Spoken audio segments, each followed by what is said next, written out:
Welcome to the Jew York Times. On today's episode, it's the Israel-Iran spectacular. The sexual tension between the Iranians and the Israelis has reached a fever pitch as overnight it was one of the more destructive nights in Israel's recent history. Iran has also been taking on a tremendous amount of airstrikes from Israel. I decided to put up a Ask Me Anything on my Instagram. I got a ton of responses, so we're just going to go through those responses right now. I want to emphasize that I am not a military expert. This is all conjecture, opinion, and everything just on my side based on how I've been kind of taking in everything. I say this, my sisters are over there. They're safe. A lot of friends and everything over the weekend was really just my phone. Every other thing that I saw was just a disturbing either picture or video of a missile landing somewhere, in Tel Aviv or Bat Yam or Haifa or Caesarea now. The Caesarean section under threat right now. They're trying to cut out the Caesarean section of Israel. Iran is. That's a pretty good pun. Actually, Bibi just announced that Iran. New York Times announced that Iran was starting to target Bibi's house in Caesarea. Was the latest news that we got there. But we're just going to be talking about the Iranian conflict. A lot of people had DM me some questions, so I'm just going to be going through a lot of those questions. As always, I'm joined by my producer, Omri Hanania. We're going to really amp up the ch in this in honor of our people, of our friends and family out in Israel. Hello, Hanania. Omri Hanania, how are you doing? Hello, Chaitan. How are you doing? How is your family doing in Israel? My family is doing okay. There was no opportunity to do a chet there. Yeah, they're okay. They're okay. Yeah, literally dragging my grandfather to the bomb shelter every night. Yeah, that's an interesting thing. Is that I don't even know if this is appropriate to say, but a lot of the Israelis have been lollygagging their way down to the to the bomb shelters. It's a real Israeli approach to bomb shelters. A lot of people. The Americans, they're fucking running. The Americans, the second they go off, they are there. They're basically living in the bomb shelters. The Israelis, it's a very much like, yeah, we'll get there.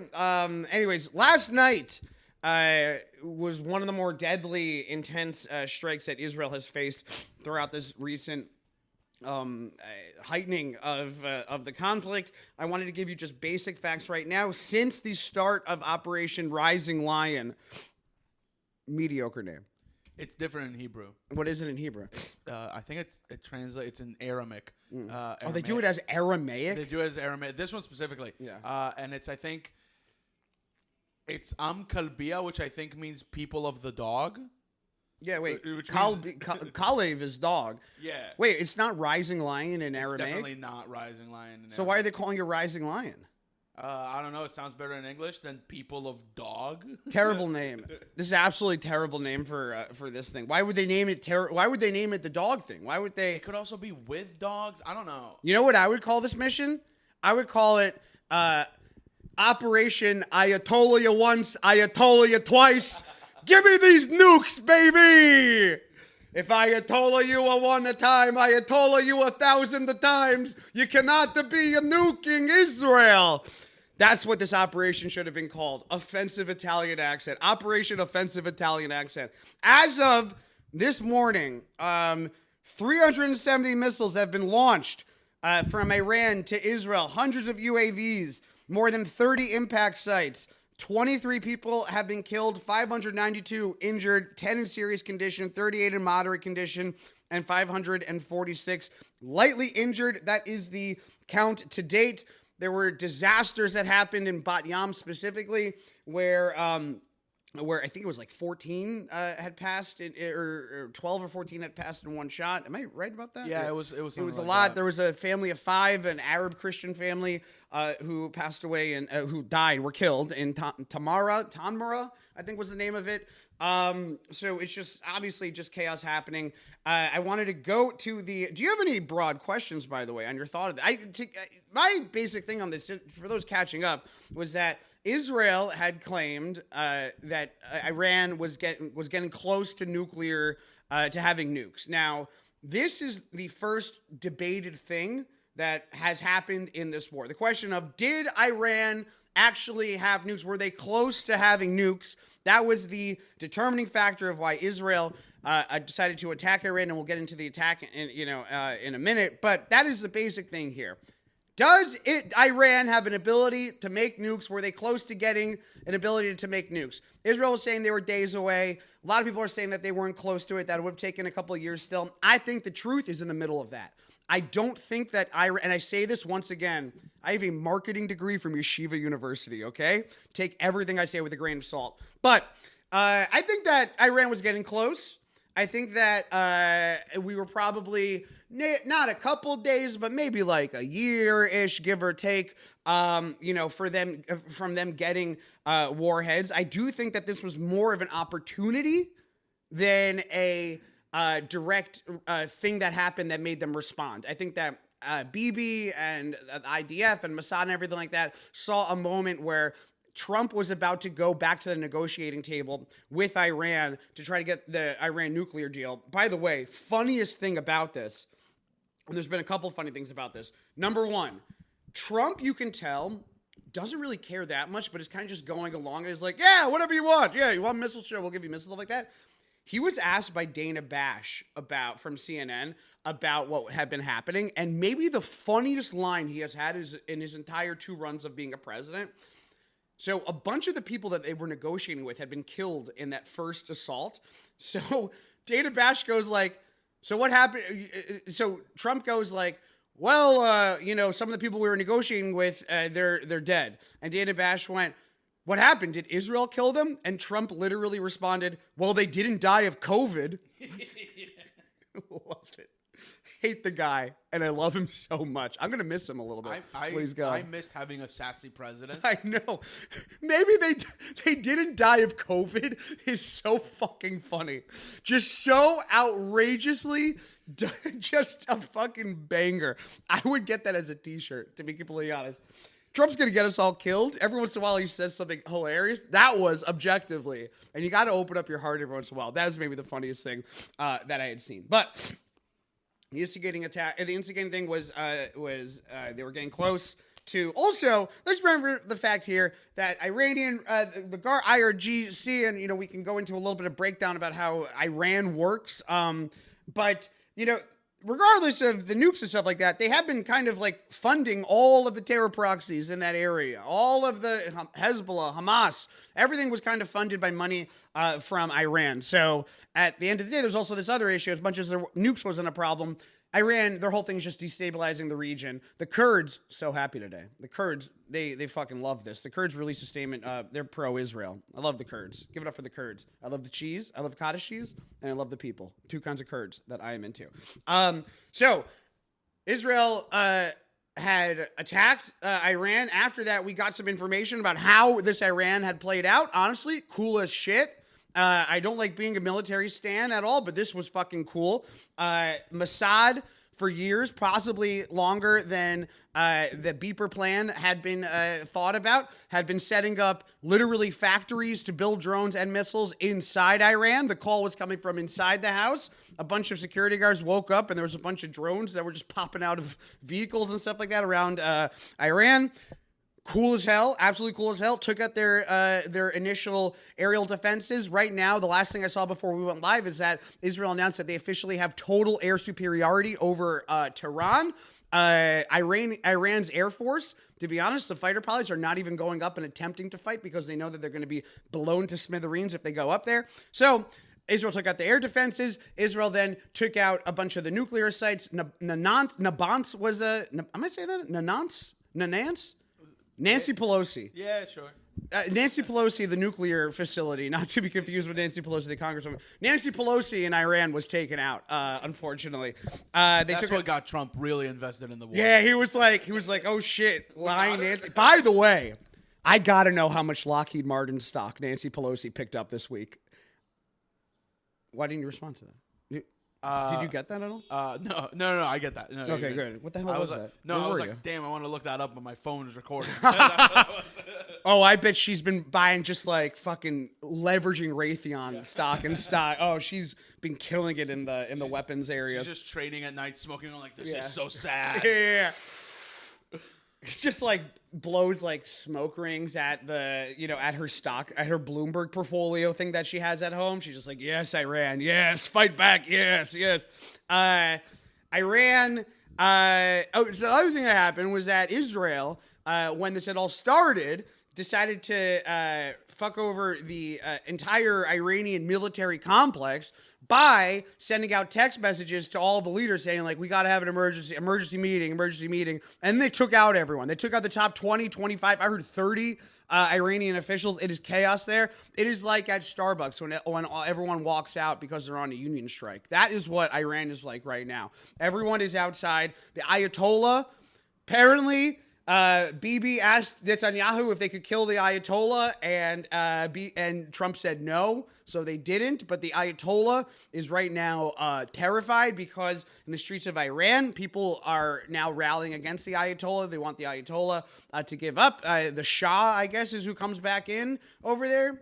Should I give a quick lesson about the Shah? I mean, yeah, I don't think he comes back at this point. It's the kids. It's at this point, I feel like it's any system that you would start there is just a new system. I don't think you're married to like, oh, it has to be the Shah because he was the one that was overthrown in the 70s. Yeah, but he's our ex. He's our hot ex.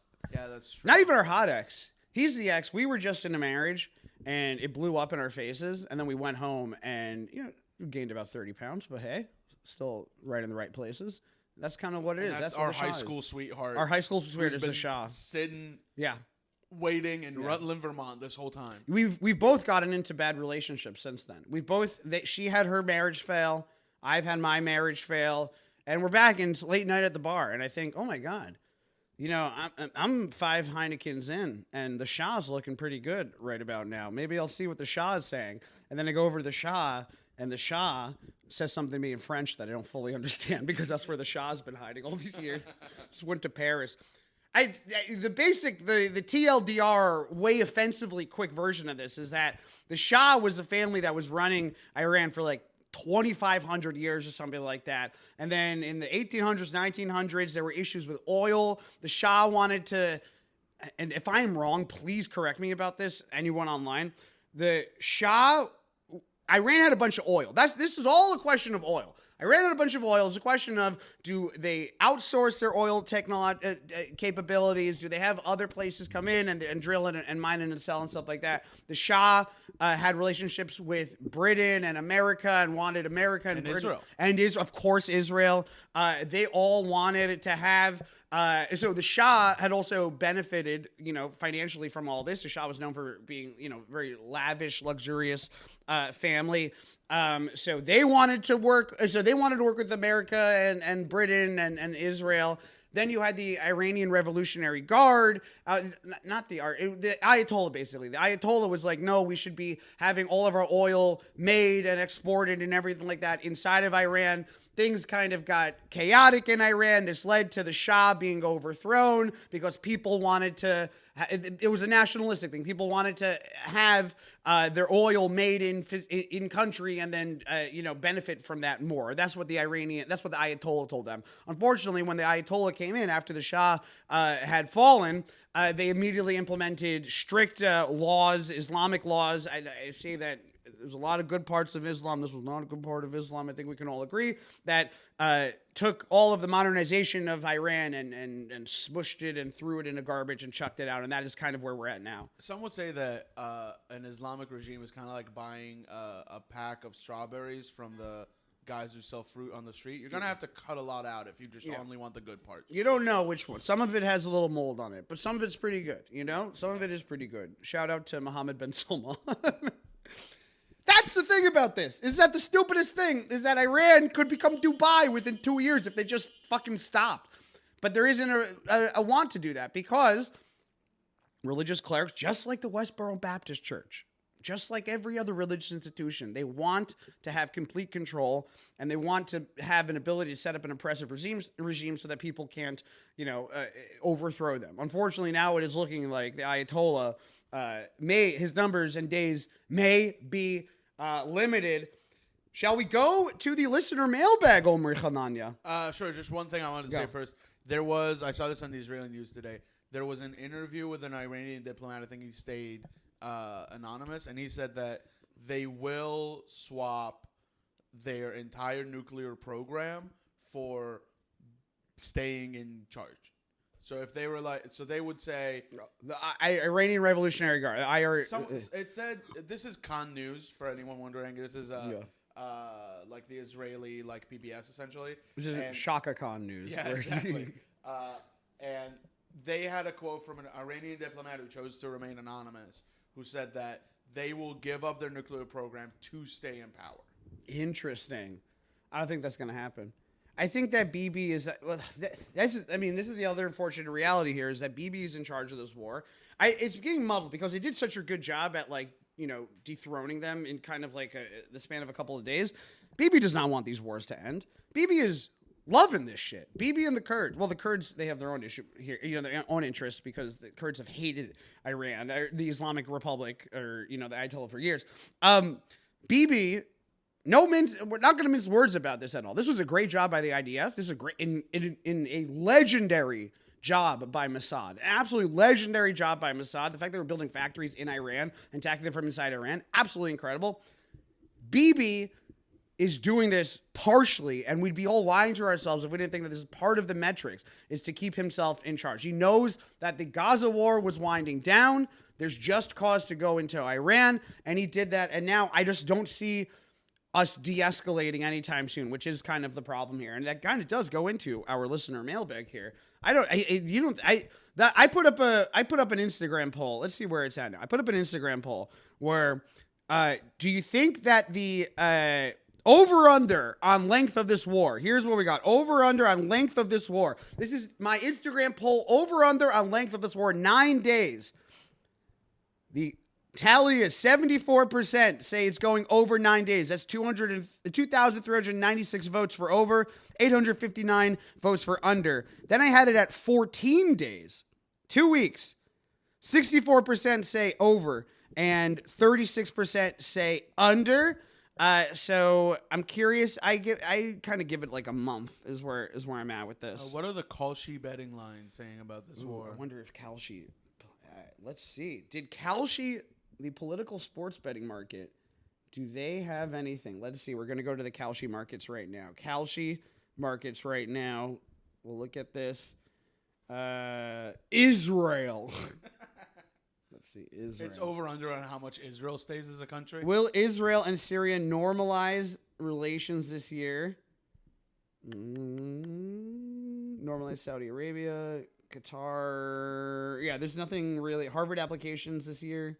Yeah, no. There's nothing else here. All right, let's go into it.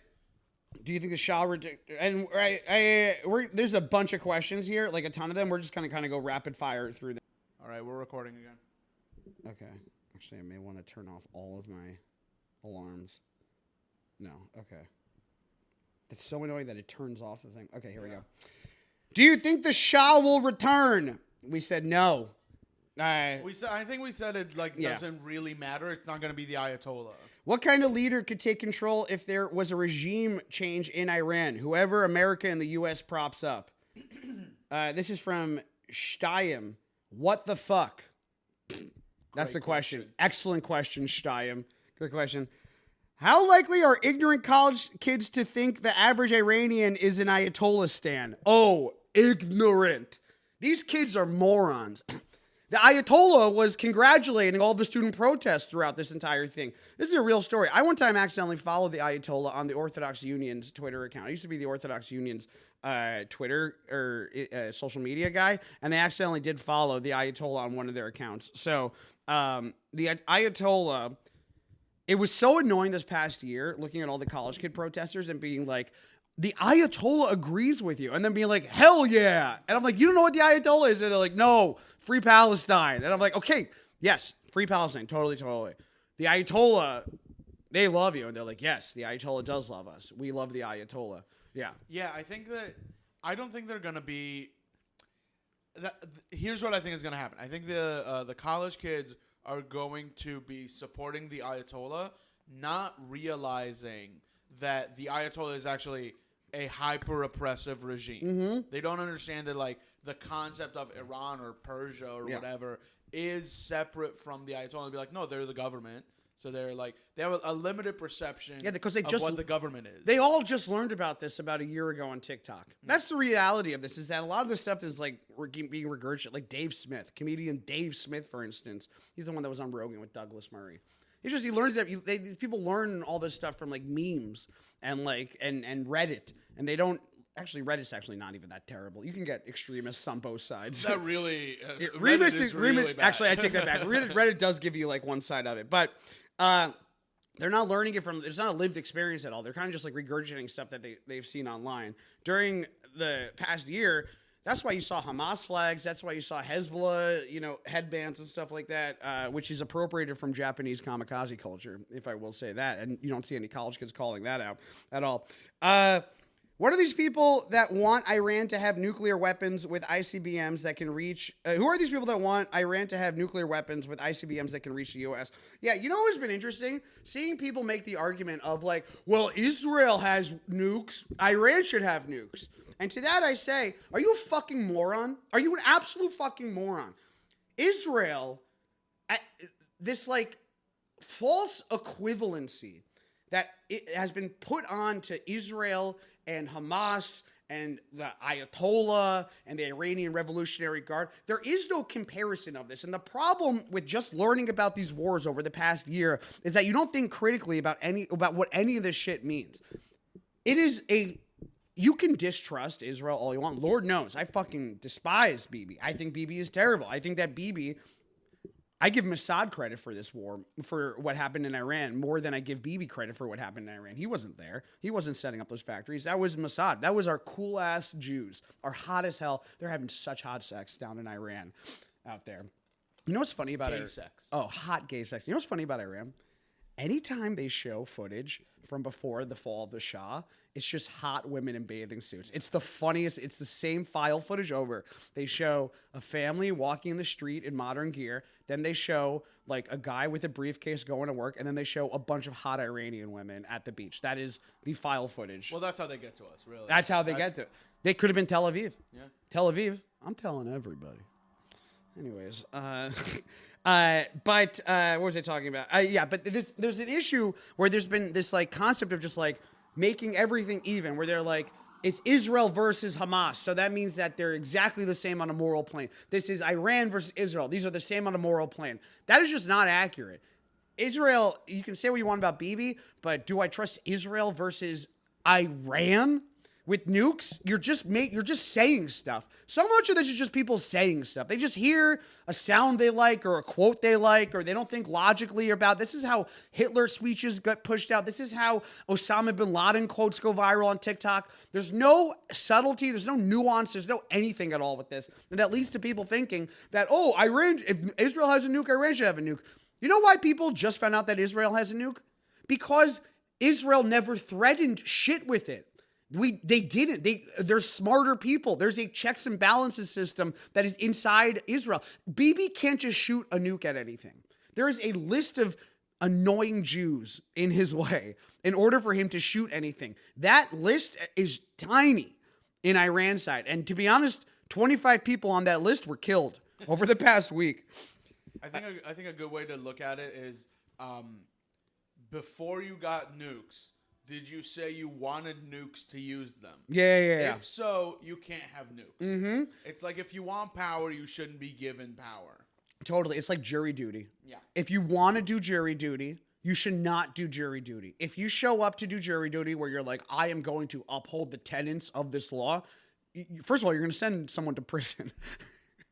Innocent or not, they're going to prison. Yeah, no one's going to jury duty hoping to find someone innocent. Yeah, exactly. If I'm going to jury duty, someone's going to prison, okay? I'm not going to Paris and then not going to the Eiffel Tower, okay? I'm experiencing the whole thing.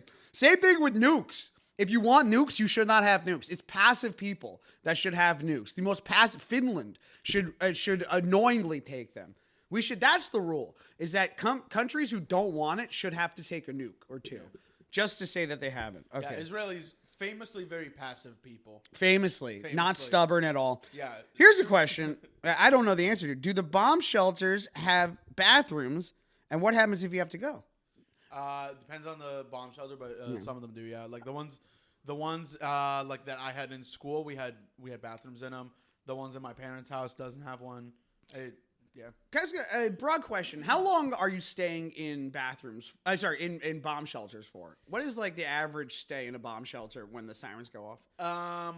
Are you going by the rules or are you going by what people are doing? Let's go chetzi. Let's go in the middle here. So the rule is really like the rule is really 10 to 15 minutes after you hear the booms. Yeah. Like the interceptions ones. But usually like the local police department or like security will tell you. The way Israelis do it is, I held the boom. Let's go out. It's safe. They boom. They did the boom. That's by the way. Remember last time Iran attacked, they killed one person in the West Bank. Yeah. That was not a rocket. That was an interception. Yeah. Just fell. Yeah. Crazy video. Oh yeah. I've asked people if they want to see that video, and no one said yes. But I was like, it's so funny though. It's funny is the wrong term. It's one of those like, holy shit, like it's like watching Final Destination. Like he fully gets Final Destination. No, he does. It's like it's the way I said the reason I laughed when I looked at it is because it looks like someone hit ragdoll physics activate. Oh my god, it's so true. He's instantly. Yeah. That's how I want to go. By the way, it's walking around. He's probably looking at the night sky. Boom, you're dead. That's the way to go about it. He definitely got Wile E. Coyote. Oh, for sure. It was weird that he held up a sign that said "Help me" right before. This is from Slam Frank the Musical. I got a question. By the way, Slam Frank the Musical I'm going to that later today. Anne Frank. It's the Anne Frank retelling where Anne Frank decides to try to find her Latinx roots. Oh, cool. So I'm gonna be seeing that at about 2 o'clock. She's gay and Latin. Yeah. That's all. It's a complete retelling of it. Here we go. Is the fog of war increasing the number of sex parties? If I know the Israelis, yes. I guarantee you people are hooking up in these bomb shelters. Who will do you think this will end to either of their reigns? Ayatollah, yes. I give Ayatollah 15% chance of getting out of this, and I give Bibi 100% chance of getting out of this. Yeah, he really is just Teflon Bibi. Yeah. He knows. And by the way, he does what every country should do. He just was sucking dick. He was just sucking Trump's dick on that speech. I saw him on Fox News. It was crazy. It was just him I'd say half of the speech is just him jerking Donald Trump off, which is the way that it should go. I remember that a couple of weeks ago when Qatar bought Trump that airplane, everyone was like, that's not fair. Qatar can't. And I'm like, no, Qatar can. It is Israel's job to give him a slightly bigger plane. That is it. You just have to play the game here. He's in charge. S is D. Tell him how great Mar-a-Lago. I wish they had a Mar-a-Lago in Tel Aviv. I wish they did. You know what I wish they had? A Mar-a-Lago in Tel Aviv and women half as hot as your daughter. That's what they need to do. You have to just ego stroke this guy. And Bibi is finally doing that. And he's been doing this entire time, but he's really ego stroked him on Fox News the other day. Well, did you see what we gave him when he moved the embassy to Jerusalem last time? What? A neighborhood in the Golan Heights. Oh, that's kind of nice. It's called Trump Heights. Are you serious? I am 100% serious. I think it got abandoned during the war, so I don't think it's like inhabited. Ain't that something? Yeah. I want to do the whole north got evacuated. There is really a Trump Heights place? Yeah. I'm not even kidding. Oh, I gotta visit. It's a war zone. Yeah. Whatever. Yeah, the boom boom goes. The closest the Trump name has ever been to an actual war. That is not anymore. I will say, you go to Jerusalem. His name is in front of the embassy. It is really in front of the embassy. His name is all over that thing. It does look like one of his hotels out there. Should the U.S. get involved? Honey, we've been involved. Okay, this idea. I don't think that we're gonna boots on the ground. I think that. At most, we're giving. I think that we're offering air support. We definitely are going around and firing down. Sorry, there's a street cleaner that's passing by outside. We're going around. We're firing at these random missiles that are coming in and the drones and stuff like that. I think we're in the air. I don't think that America is going to get involved on the ground. Good guys, bad guys breakdown. I think I did that. How can Israel get rid of Hamas? They seem to always start up again no matter what. Hamas is not going away. Hamas will go through different iterations. They're kind of like ABBA in that we're going to keep on getting new versions of ABBA every couple of years. We had ABBA, then we had the A-Teens, and then we had A-Teens Reboot, and then we had A2. I think that we're going to be getting different versions of Hamas. It's an ideology. Like, it isn't, there's no governance structure there. There wasn't any government structure there before. They spent their entire government structure and, and their energy towards building those tunnels. Here's another thing that I would love to talk about. Big conversation coming from this. I saw Ian Carroll post a picture of Gaza destructed, and it just said, wow, that's cool that the Israelis have bomb shelters. If only the Gazans had bomb shelters. They do! They do have bomb shelters. It's the fucking tunnels. There's hundreds and hundreds and hundreds of miles of bomb shelters under Gaza. Hamas does not let them in those bomb shelters. The biggest difference between Israel and Hamas is that Israel had put a stake, an investment in making sure there were bomb shelters everywhere, at least in new buildings. I know that there's issues with older communities that don't have bomb shelters. Poor communities, I know that poor communities don't have access to bomb shelters. The Arab communities, I know that there's issues with bomb shelters over there. Their bomb shelters are in Israel and they're bomb shelters in Gaza. The difference is that civilians use it in Israel and Hamas uses them in Gaza, and that's it. Plain and simple. There is no other answer to that. People that are bringing up this fucking the bomb shelter cause shows that they have no idea what is going on there. It was the dumbest series of tweets. Well, they're doing the same thing. They've been doing the same thing with the, like, well, why doesn't Gaza have an Iron Dome? I don't know, because they didn't make one? That literally, it's the dumbest fucking thing. They have no interest in doing it. Also, who would run it? No, it's also like the idea that, like, because they had an ability to. They had a government. Their government should have made one. Yes, you're 100% right. I'm seeing people being like, there was a video, Amanda Seales, Yimach Shemo. Amanda Seales a fucking moron. I saw her putting, she was putting a video from under a hospital, and there's a bunch of military people walking around the hospital. I was like, wow, every accusation is a confession. It's a military hospital.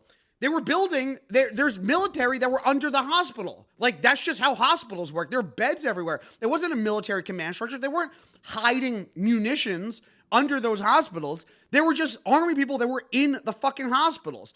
It's absolutely insane. And then people buy it. And then it gets shared. And people are like, well, look at this. Israel is saying that Israel's saying that the only Hamas has their military structures under hospitals. Bibi is not hiding under a hospital. They found Sinwar's brother's body under a hospital in a bunker surrounded by munitions. It's completely fucking different. People just say stuff because they know it's going to get clicks. Well, yeah, because it also... It's going to get clicks, and it doesn't matter if it's real or not. It does not matter. It is literally who said the buzziest thing. All right. Rolling. Good. All right. Is mine thing still wrong? Yeah, I assume. Yeah. Okay, here we go. Yes. The red. The red. All right, here we go. Serious. Are Jews globally safer as a result? Joke. Someone. What's the bracha for new war? Are Jews globally safer as a result? I think we net neutraled out of this one, to be honest. Borei minei milchamot, by the way. Oh, amen. I'm net neutral. I don't think we're safe. I think that. Oh, no, let me take that back. Safer, marginally safer. Iran can't have nukes. We are safer without Iran having nukes. Was this the time to get it? I don't know. But we are safer because Iran does not have nukes. I will say, weirdly, since we started fighting Iran, people I've talked to and like my comments, and people have been more on our side. Yeah.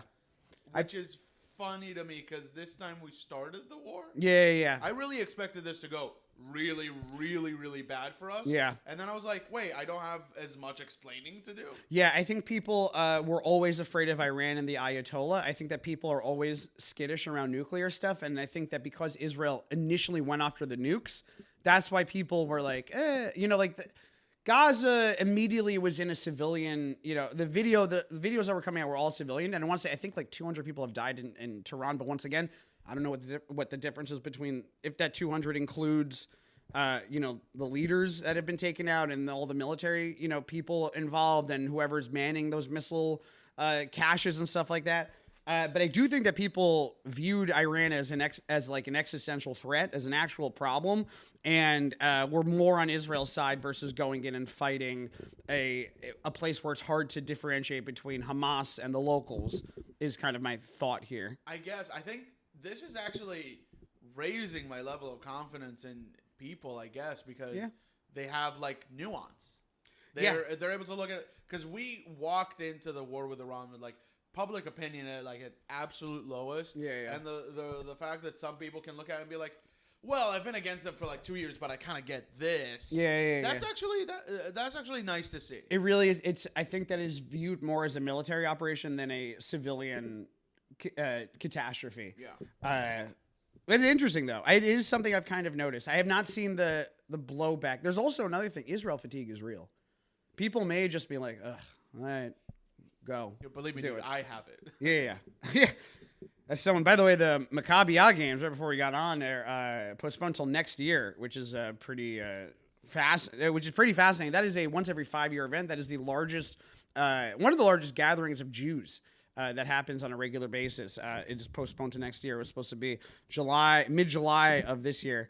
Okay, strategically, why did Bibi choose to attack now as opposed to another time? I think that it did have to do with the fact that Trump was coming to try to get this nuclear deal through. There's a thing that I've read where Trump is hell-bent on getting a Nobel Peace Prize, and he views his way to getting the Nobel Peace Prize as bringing stability to Iran and Israel. That is an actual thing that is happening right now, and I tell you right now, a lot of it makes sense when you think about the way that he's talked about this war. There was a quote from him. I want to actually get this quote. Trump on Iran Twitter. There was I think it was J.D. Vance shared something. By the way, Twitter sucks now. Can I tell you, the search function on Twitter is garbage. It used to be so much better. Now it is absolute dog shit. I literally only use Twitter to look up MMA knockouts right after they happen. I use it to watch people die in helicopters. That is what I use Twitter for. Okay, here we go. Someone told me this, and then I was like, oh, I don't know if I kind of believe that, like, he's just going in for the Nobel thing. And then I read this, and I was like, oh shit, he is. This is what Donald Trump said about Iran. I gave Iran chance after chance to make a deal. I told them in the strongest of words to just do it. But no matter how hard they tried, no matter how close they got, they just couldn't get it done. I told them it would be much worse than anything they know, anticipated, or were told. That the U.S. makes the best and most lethal military equipment anywhere in the world by far, and that Israel has a lot of it, with much more to come, and they know how to use it. Certain Iranian hardliners spoke bravely, but they didn't know what was about to happen. They're all dead now. And it will only get worse. There has already been great death and destruction, but there is still time to make this slaughter, with the next already planned attacks being even more brutal, come to an end. Iran must make a deal before there is nothing left and save what was once known as the Iranian Empire. No more death, no more destruction. Just do it before it is too late. God bless you all. You think he's sponsored by Nike? He is sponsored by Nike. This entire war is sponsored by Nike. Just do it. Yeah. But I think that he is kind of annoyed that he was on his way to getting a Nobel Peace Prize in his mind for this, and he was like, God damn it, Bibi. Just anything to outshine Obama. He was really like, Obama has a Nobel Peace Prize. I want a Nobel Peace Prize. I want to make a documentary about animals. I want my wife to be hot. His wife is hot. Trump? Yeah, that's true. I want my wife to like me. There it is. I want my hot wife to like. That's what it is. He's jealous of Obama because his hot wife doesn't talk to him. Obama's one. Also, probably wasn't there some stuff that came out about how they were trying to get divorced possibly, and then they had to fight back. But then they never did, so I guess they didn't. When asked about the Israeli attack, what did the Ayatollah respond out? Okay, here we go. This is a joke that was sent in from Aegis. When asked about the Israeli attack, what did the Ayatollah respond about what he has done? He said, quote, Iran. C-. What did Khomeini tell the Iranians? Oh, my God. These are all jokes. Aegis sent the second one. What did the Khomeini tell the Iranians who were pissed he didn't warn them? He said, quote, I told ya. C+. We did kind of tell that joke earlier. Yeah, we did. Way better. What percentage of Iranians in Iran do you think really want regime change? I got no idea. They want. I think that it's.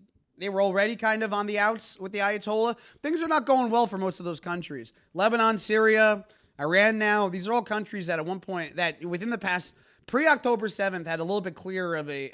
Actually, no. Lebanon was in the trash before. Beirut does not exist anymore from the bombs and then the bombs that we sent over and then the beeper thing.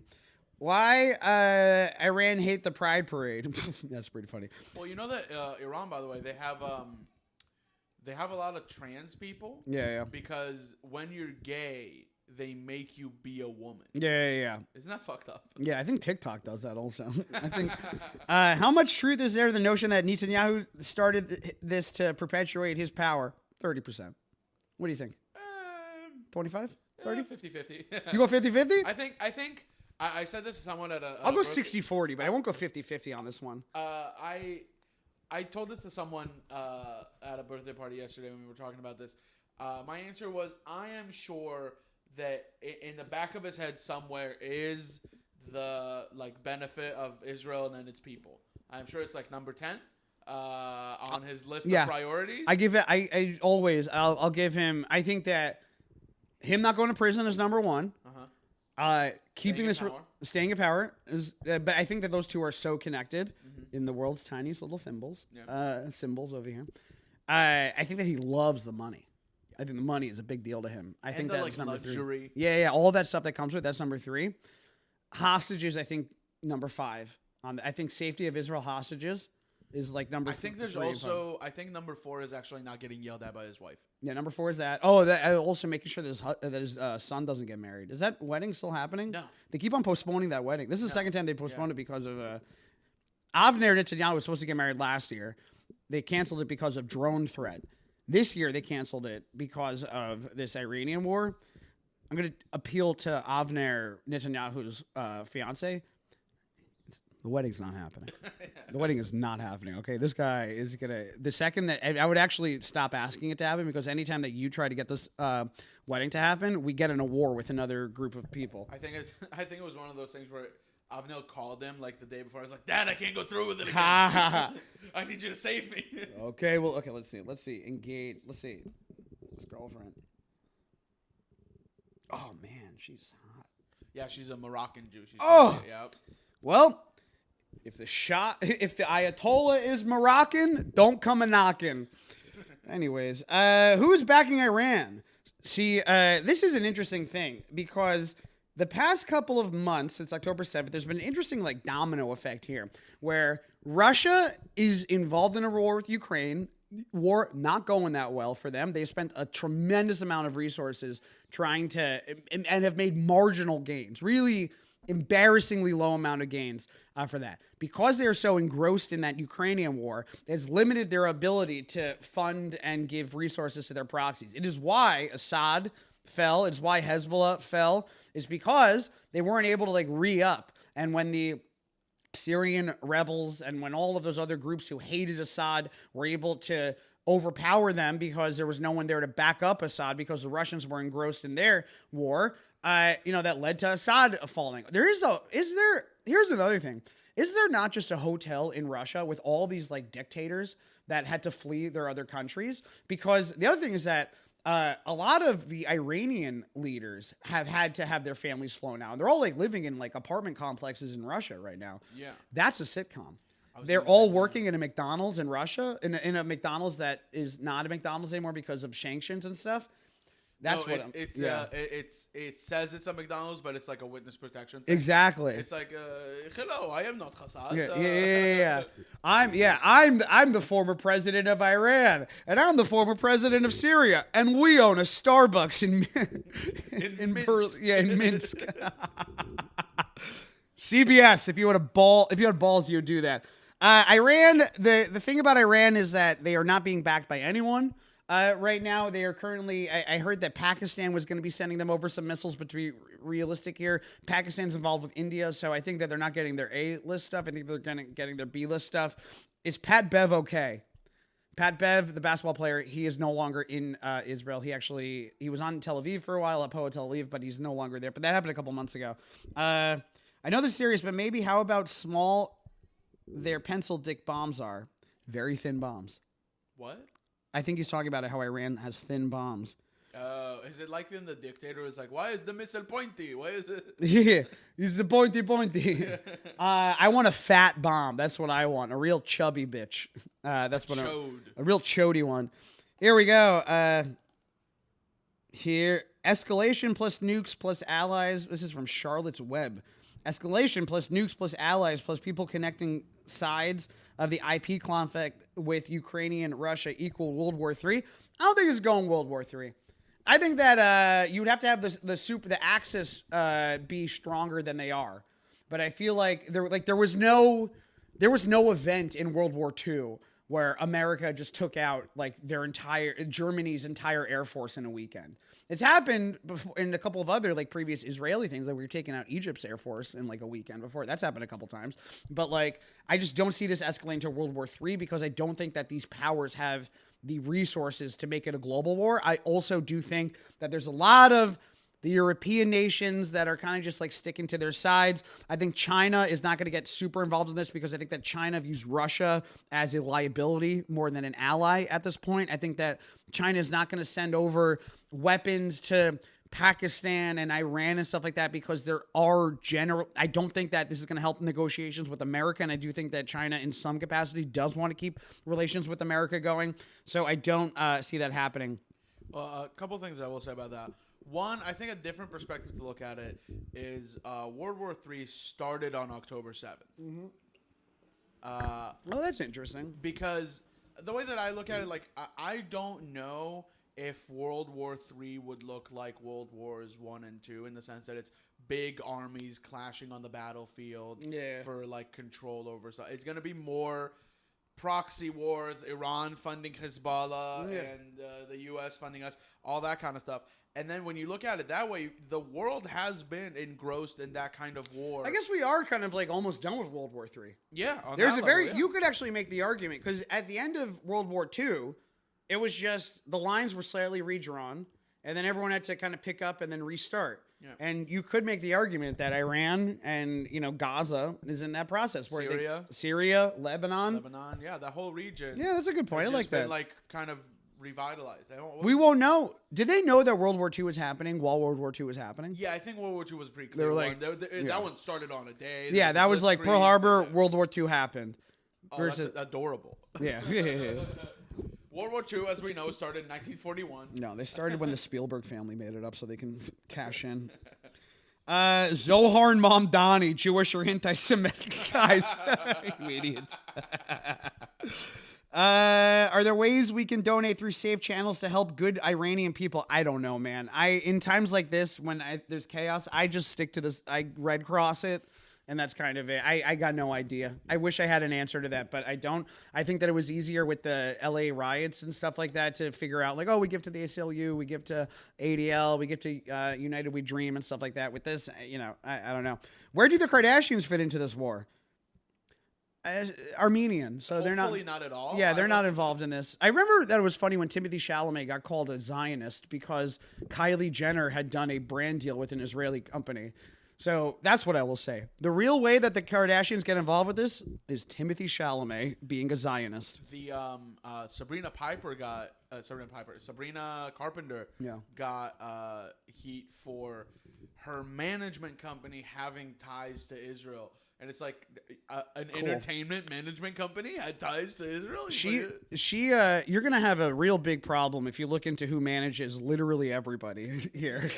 It is essentially a minion. In a lot of ways, Sabrina Carpenter is actually just represented by Congregation Beth Shalom in Beverly Hills. Have you also noticed the rise in anti-Semitism on the internet after the start of the war? No. Fucking idiot. I'm joking. Megan, that's a good question. What percentage of anti-Israel friends will realize they're backing the wrong side? None of them. Would love to hear anything you have read from Persian Jews. Are you No, you're not Persian. You're Greek. Nah, you don't count. I haven't heard anything from the Persians. I will say that the Iranians, even the even the anti-Israel Iranians are kind of like, they're not speaking up, is what I would say. Have you seen the videos of them like literally partying? Yeah, totally. They love this. They've been chanting death. They're outside of Khomeini's apartment right now, just chanting death to Khomeini. They set up like lights and a DJ and are partying in the street as Israel is attacking. Do people's homes come with bomb shelters, or do they build them? Do hotels have them? Here's what I'll say based on my sister's experience is that the buildings have them. There are areas in the buildings that are known as bomb safe, like hallways and stuff like that.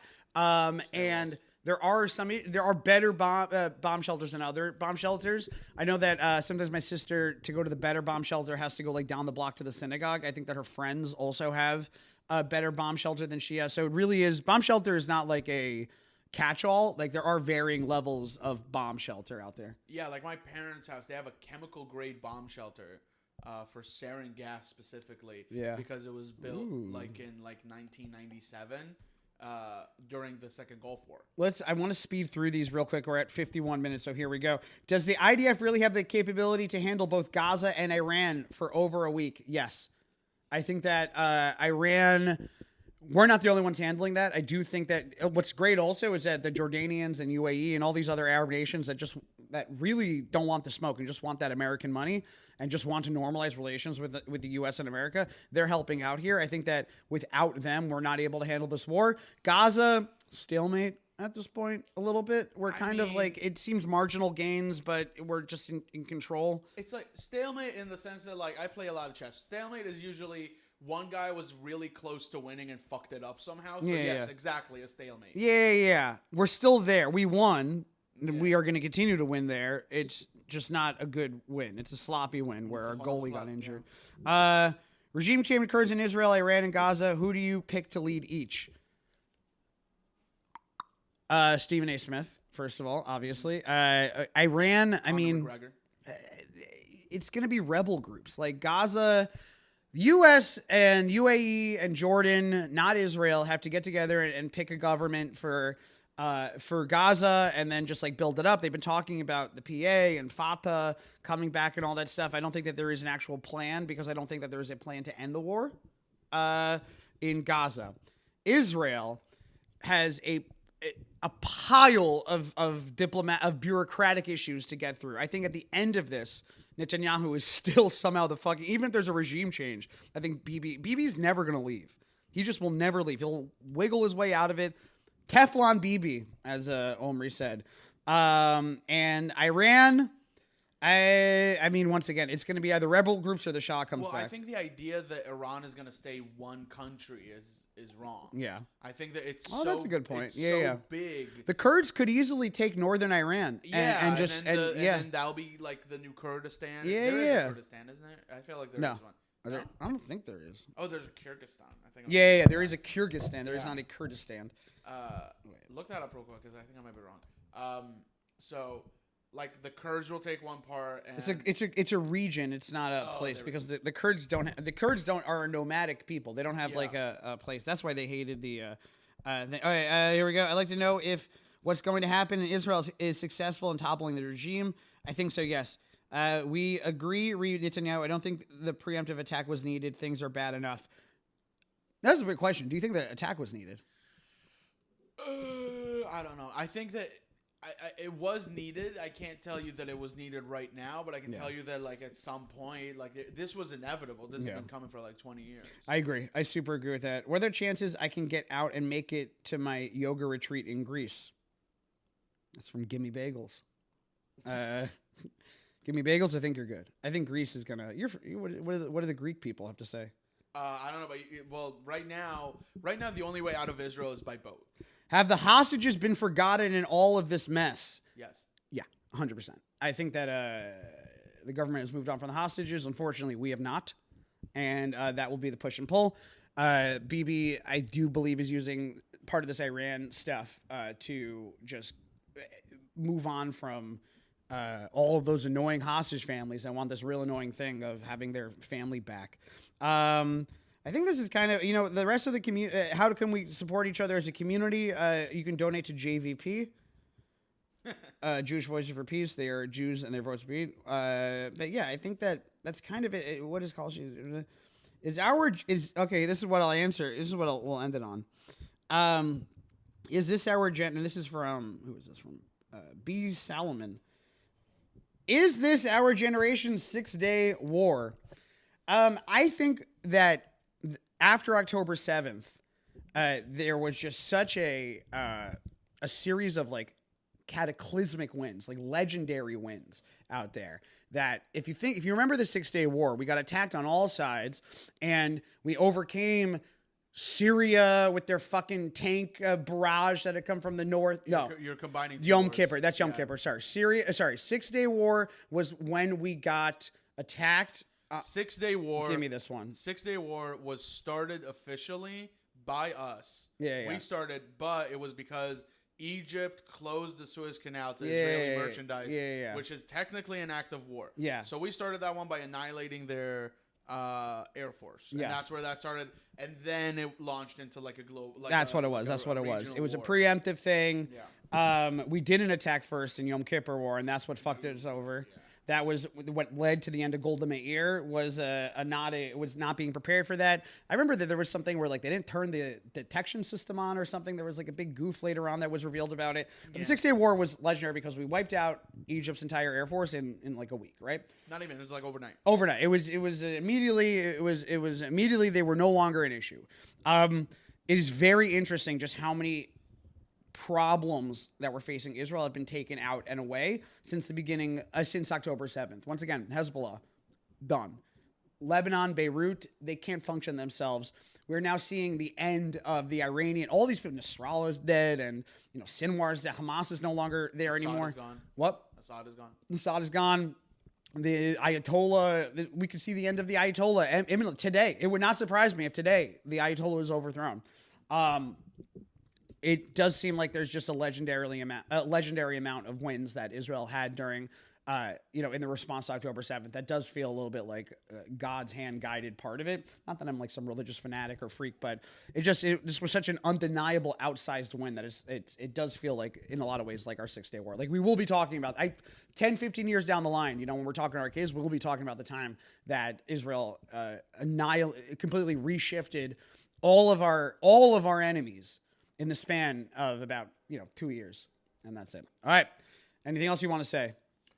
I wonder if there's like a Mossad pissing contest on who did cooler stuff, the beeper guys or the drone guys. I bet there's something that we don't even know yet that they're about to do. What's crazy is that after the beeper thing, we were like, in my mind, I was like, man, that was a huge trump card. I don't know how they could top that. This was kind of like it was a big mid-season finale. Oh yeah, this is like Pink Pony Club being followed up by what was that second one? By Hot to Go. Hot to Go was Israel's beeper attack, and Pink Pony Club is Israel's Iranian attack. Think about that. Don't talk. I know you're at home listening to this. Just think about that. Think about what I said. Embrace it. CNN would never say that. Why? Because it's dumb. Anyways, this has been a special edition of the Jew York Times. Thank you so much, Omri, for getting up early and coming out here. Omri, where can people find you? You can find me on The Angry Prophet for my politics and Omri_Hanania_ for comedy. And what's your address so that people can send hate mail? I'm very sensitive. That's right. I am Eitan Levine. This has been another episode of the Jew York Times, baby. Maybe come back later this week, do a little bit of update after things have settled a little bit. But thanks for sending me the messages. Make sure to like, subscribe, give us that 5-star of David. That's 6-star. Give us that 6-point. 5 stars of David. That was smooth. That was Zen. But last time I was here, I was promoting shows in Israel. Hopefully, I'm still able to go out to Israel. If I do go to Israel, I will try to do those shows. I will try to make the shows happen. We will see. But aside from that, we will see you next time on the Jew York Times Barstool.